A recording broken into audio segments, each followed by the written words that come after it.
Coahuila. Soy activista de la ciudad de Pedernales, Coahuila. En su sexenio como presidente de la República también hubieron acontecimientos de inseguridad, del cual tenemos muchos conocimientos, al igual del sexenio de Fox. ¿Qué comparación usted tiene del sexenio de usted al ahorita que es de Andrés Manuel López Obrador? Pues mira, la verdad no quisiera hacer comparaciones, ¿no? Pero evidentemente que las cosas se han complicado mucho, ¿no? Es un problema gravísimo en México. Yo creo que deriva de que hay una nueva situación, sobre todo el crimen organizado tiene una nueva forma de operar que no se habían visto. Básicamente, cuando el narcotráfico era tradicional, se encargaban de pasar drogas de Estados Unidos y llegó un momento que cambiaron la dinámica a controlar rutas hacia Estados Unidos, a controlar territorios del mercado. Pues eso provoca, esta lógica de control territorial ha provocado, provocó entonces, sigue provocando un gran choque de grupos, que es lo que genera, lo que dispara los homicidios, las desapariciones y las agresiones, las torturas.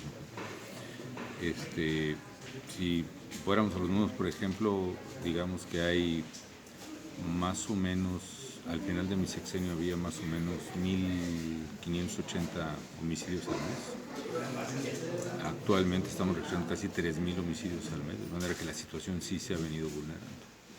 Y lo que me preocupa también es que se está generando una imagen, después de lo de Culiacán, de Levarón, etcétera, de que el gobierno no tiene la capacidad o no tiene la decisión de enfrentar la delincuencia, y eso está pareciéndose como una especie de carta de impunidad o de liberación que puede detonar muchísimo más actos de agresión a la sociedad y de violencia.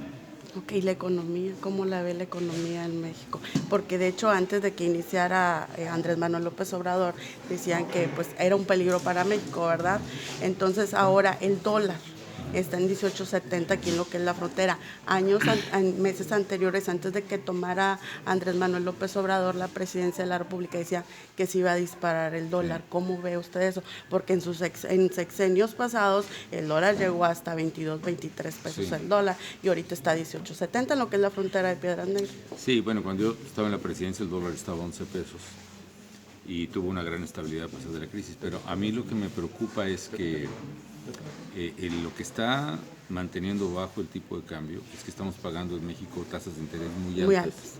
Prácticamente son las más altas del mundo en términos reales. Porque la inflación es del 3%, por ejemplo, y la tasa de interés es más o menos del 8%. Entonces eso hace que sea muy difícil para los negocios poder tener un crédito para arrancar una inversión, porque el crédito es muy caro. Y como el crédito es muy caro, eso está también influyendo en parar la economía, ¿no? Entonces, el famoso crecimiento cero que tenemos, como yo explicaba, es malo de por sí, pero es más grave si se considera que la población sigue creciendo, ¿no?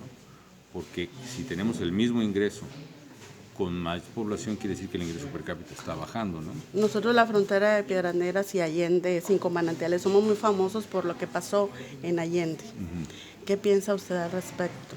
Me parece que es una tragedia, un crimen horripilante que tiene que investigarse estas últimas consecuencias, ¿no? Desgraciadamente el conocimiento de los hechos de Allende fue posible gracias a la labor de organizaciones de la sociedad civil.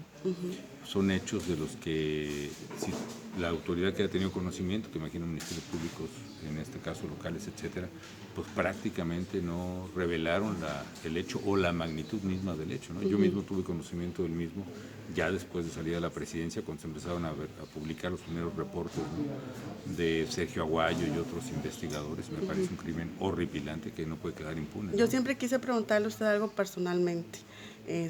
Respecto a la guardería ABC.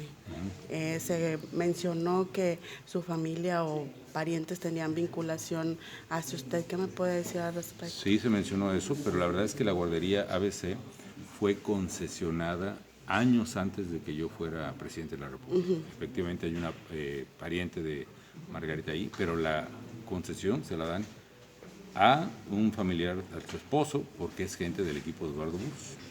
Y se da esa concesión antes de que yo sea presidente. Es decir, ni Margarita y yo tuvimos absolutamente nada que ver. ¿Y a esa persona se le hizo algo? Sí, no? Por supuesto, se libró orden de aprehensión contra ella y contra sus socios en el gobierno, luego finalmente se le otorgó un amparo y ese asunto pues siguió ahí. Bueno, me dio mucho gusto que me haya dado la entrevista. Y pues estamos aquí a la orden. Mi nombre es Lucy Martínez, de aquí de Piedras Negras. Con permiso. Ándale. Gracias, Dios lo bendiga. Bye. Bye. Dale, amigo. Gracias. Vámonos.